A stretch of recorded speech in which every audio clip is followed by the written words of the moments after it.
why should we look at the word power games from a geopolitical point of view?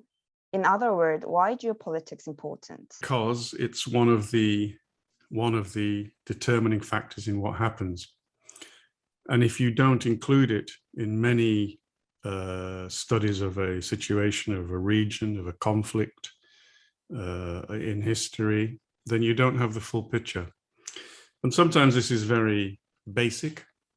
Which way does a river flow? Because that will tell you originally which direction trade flowed. In human geography terms, where do most people live? Which are the urban areas, the industrial areas?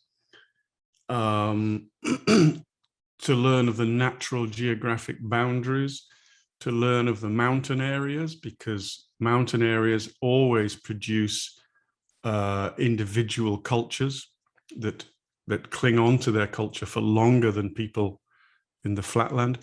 All these things go up to help to determine what happens.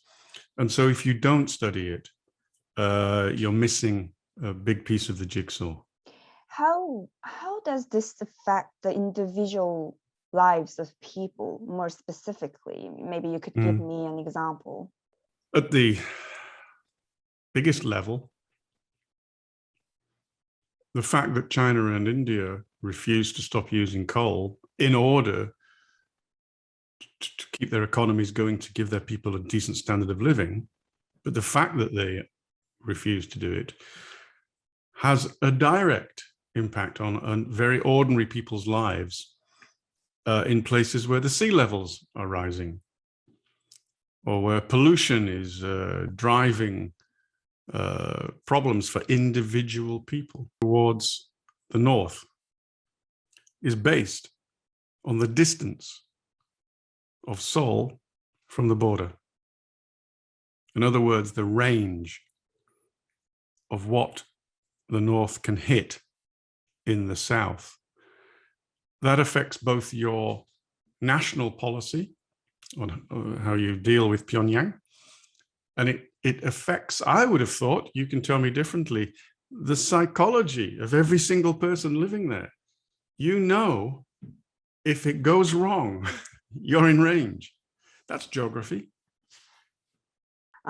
What do you think will be the most important issue in East Asia over the next 5 to 10 years? And what geopolitical relationship should we focus on? Everybody knows already. It's China-USA and all the different relationships that follow from that, from the other countries. So that's clearly the big macro issue of the 21st century. In the next 5 to 10 years, this is the dangerous decade, because the outside world has woken up to the idea that China may not be such a friendly country, economically and possibly militarily.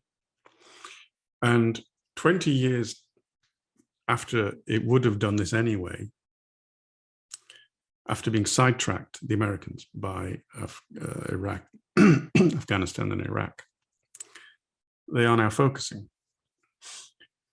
And because they're focusing, they're drawing in the British, the Japanese, the Australians, Dutch, Canadians. They've all been holding military naval exercises in your region.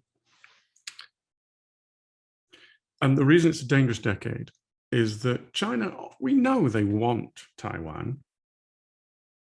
We know they would be tempted to try to take it. But it looks that with the new agreements between some of the big powers that they need to contain China, those agreements will become more powerful in about 10 years' time. The AUKUS deal, for example. So China now knows it's got several years before the forces against it solidify. So it's tempting to move now or soon, instead of waiting until you think it might be too late. So that's the big issue. War. It doesn't have to be war. Probably won't be war. But it's the danger, and it's a very dangerous decade.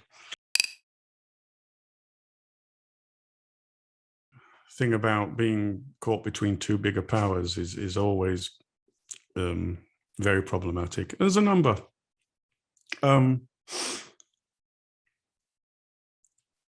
Tajikistan is caught between China and Russia.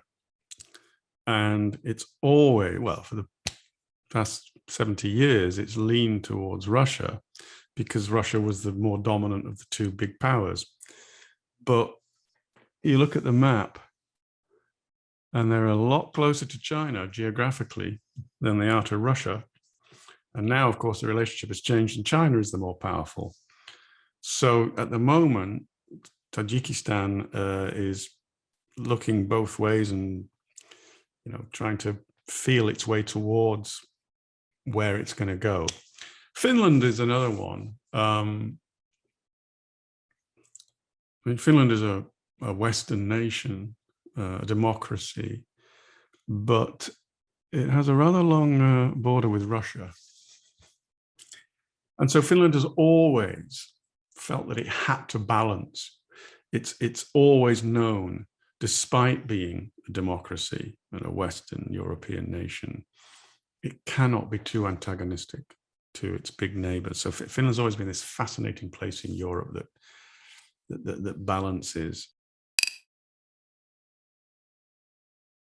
Well, in absolute times of extremis, when you are forced to choose, you can't balance any longer. And Finland has fought Russia, and you have fought Chinese troops on the peninsula. You're not forced to, you balance.